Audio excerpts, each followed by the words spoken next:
এই সময়গুলা না একদম ভুলার মতো না। কিছু, কিছু সময় থাকে না মানুষের জীবনে এরকম যেগুলা খুবই মেমোরেবল হয়ে থাকে বা যেগুলা কখনোই ভুলা যায় না।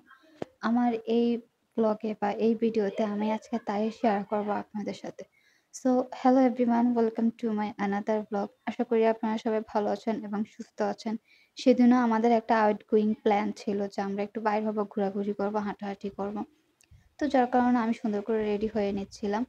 আর আমার এভাবে বের হতে না খুবই ভালো লাগে সেজেগুজে একদম সুন্দর করে পরিপাটি হয়ে। আর সেটা আমার হাসব্যান্ডও আমাকে বলে, একটু বাজেভাবে বের হলে বা একটু হিজাব পরা খারাপ হলে সে আমার সাথে এরকম মানে উনাপানি করা শুরু করে দেয় যে, "কেমন লাগতেছে? সুন্দর করে সাজো বা সুন্দর করে রেডি হও।"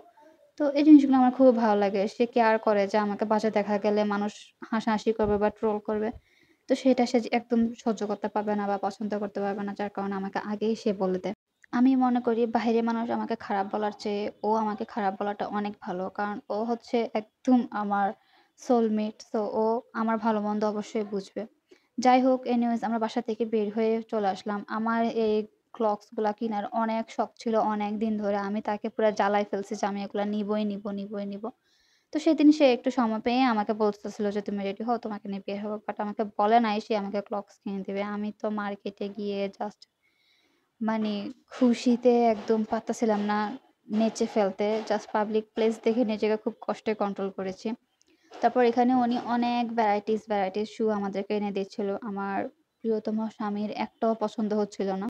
যাই হোক ওর পছন্দই আমার পছন্দ। ওর খুশিই আমার সবচেয়ে বড় খুশি। তো ও যেটা চয়েস করবে না সেটা আমি কখনোই বলব না যে আমার ভালো লেগেছে। ভালো লাগলেও বলব না। সো এখানে অনেক ধরনের ভ্যারাইটিস ক্লগস দেখছিলাম। আমার কাছে কিন্তু প্রায়ই ভালো লাগতেছিল, পছন্দ হচ্ছিল। কিন্তু ওর হচ্ছিল না। তো এট লাস্ট একটা Hello Kitty র ক্লগস উনি আমাদেরকে এনে দিয়েছিল। এই যে এটা দেখেই ও এক দেখায় পছন্দ করে ফেলছে। ও বলছে যে ও এটাই নিবে, ওর এটাই ভালো লাগতেছিল। তো আমাকে বলছিল একটু পরে দেখাতে। আমি ওকে খুব সুন্দর করে পরে দেখাচ্ছিলাম যে, "দেখো আমার পায়ে এমন মানিয়েছে বা এমন লাগছে।" সাথে ও আমাকে বলতেছিল যে, "এটাই নেবো, এটাই নিয়ে নাও। তোমার পছন্দ হয়েছে কিনা?" আমি বললাম যে, "হ্যাঁ, অবশ্যই আমার পছন্দ হইছে। ভালোও লাগতে।" আর সিরিয়াসলি এটা দেখতেও কিন্তু সুন্দরই লাগতেছিল।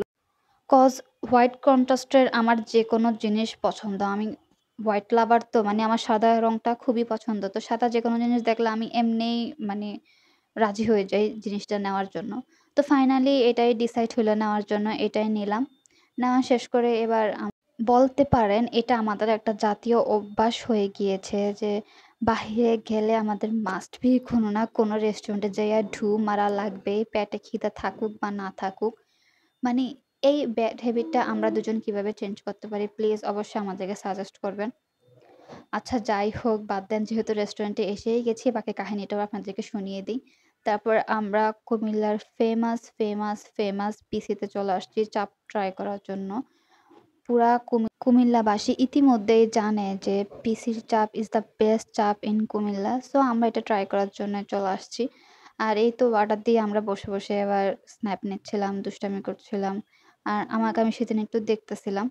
আর আমি চাপ নিয়েছি, সে নিয়েছিল মাসালা। তো দুজনে বললাম যে, "ওকে ঠিক আছে দুজনে শেয়ার করে খাবো।" কারণ sharing is caring, right guys? তারপর আমরা দুজন মিলে এনজয় করলাম খাবারটা। সেও আমার থেকে একটু খেলো আর আমিও ওর থেকে একটু খেলাম। আমি খেয়ে ওকে বলতেছি ওর মাসালাটা বেস্ট। আর ও আমার চাপ খেয়ে বলতেছিল আজকের চাপটা তারা অনেক মজা করে বানিয়ে দিয়েছে। যেদিন ও খায় না সেদিন নাকি মজা করে বানিয়ে দেয়। এনিওয়েজ এসব নিয়ে আমরা দুষ্টামি করতে খাচ্ছিলাম। আর আমি একটু চাট মাসালাটা খুবই পছন্দ করি পিসির। তো ও আমাকে একটু দিয়ে দিচ্ছিল। জানে আমি এভাবে খেতে পছন্দ করি। তারপর এই তো খাওয়া-দাওয়া শেষ করে এবার আমরা বের হয়ে গেলাম। কারণ আম্মু কল দিয়েছিল বাসায় যাওয়ার সময় যেন ওদের জন্য মোমো নিয়ে যাই। তো আমরা খাওয়া-দাওয়া শেষ করে বের হয়ে গেলাম। কারণ আমাদের আবার মোমো নিতে যেতে হবে। আমরা দুজন গল্প করতে হাঁটতে আবার চলে আসলাম এসআর প্ল্যানেটে। ওখানে গিয়ে মোমো নিলাম। তারপর আম্মু আবার কল দিয়েছে ইন দ্য মিন টাইম। মানে লাকটা ওদের ওইদিন অনেক ভালো ছিল। নয়তো কাজ শেষ এমন সময় ওরা আমাদেরকে কল দেয়। আর কাজ শেষ মানে আমি যদি রওনা দিয়ে ফেলতাম না তাহলে ওদের জন্য আর নিতে পারতাম না। তারপরে এই তো কল দিয়ে বলল যে আরো অনেক কিছু খাবার আইটেম নিয়ে যেতে বাসায় নাকি হঠাৎ করে আব্বুর কলিগরা চলে আসছে। তারপর আর কি করব বেশি করে খাবার নিয়ে যেগুলো অর্ডার দেওয়া হয়েছিল সেগুলো নিয়ে বাসায় চলে আসলাম। এসে তারপর এই তো ওদেরকে দিলাম। আর আমার হাসব্যান্ড এসব ব্যাপারে আমাকে অনেক হেল্প করে। কখনোই সে বিরক্তি ফিল করে না। আর এই ছিল আমার আজকের ভিডিও। ভিডিওটা ভালো লেগে থাকলে অবশ্যই লাইক, কমেন্ট এবং শেয়ার করে দিয়ে আমার পাশে থাকবেন। পেজটিকে একটি করে ফলো দিয়ে দিবেন এবং আপনার ফ্রেন্ডস আর ফ্যামিলিকেও আমার ভিডিওগুলো দেখার সুযোগ করে দিবেন। সবাই ভালো থাকবেন, সুস্থ থাকবেন।